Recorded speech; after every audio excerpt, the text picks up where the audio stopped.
cheat you through philosophy and empty deceit, according to the traditions of men, according to the basic principles of the world, and not according to Christ.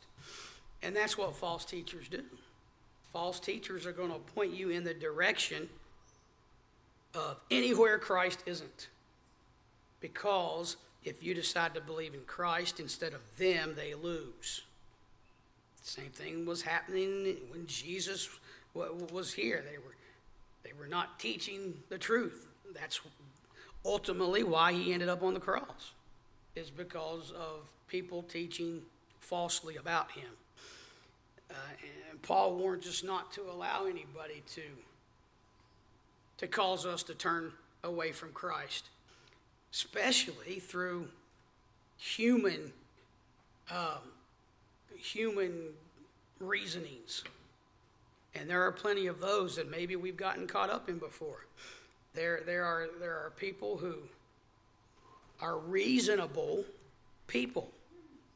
They reason very well, but it's going to depend on what type of reasoning they're using. Are they using their own human reasoning, or are they using spiritual reasoning to help them through whatever they're doing at that time? But with the Spirit of God, we can know that what we know and what we study is the truth. And it's the Spirit that makes clear that salvation can't come through anything that a human does, any human philosophies drawn by any type of human experience, whether it's society, whether it's history, worldly wisdom. Salvation doesn't come through those things. It only comes through Christ. So any type of efforts to attain righteousness through human means is only going to mislead people.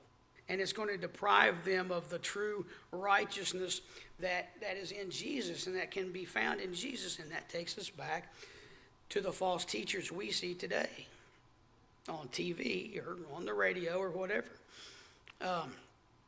It's all around us. And they were suffering the same thing at this point. People were trying to get them to attain righteousness through human ways. But they were doing a very good job. Paul was proud of them. He was proud that they weren't following after those philosophies that were based on human thought. And every philosophy that's rooted in human thought is wrong. And every deceit that is born out of human wisdom and every worldly principle uncovered by reason or a corrupt thought is just that. It's corruption, and it'll corrupt the soul. And Paul is continuing to warn. I mean, it's okay.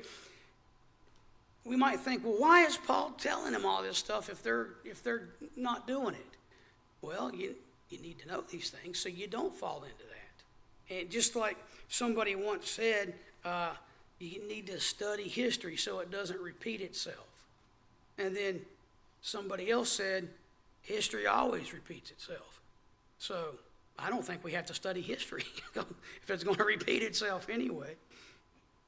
I say that because that's human philosophy. It's not Christian philosophies. So while Jesus was on earth, well, let's go back to the beginning. The devil has always had a way of trying to pull people away from God, and he succeeded in many ways. But everything that happens always comes down to a human belief or a human philosophy. Because there is nothing about God that is wrong. There is nothing that is taught by God that is incorrect. But it's only when we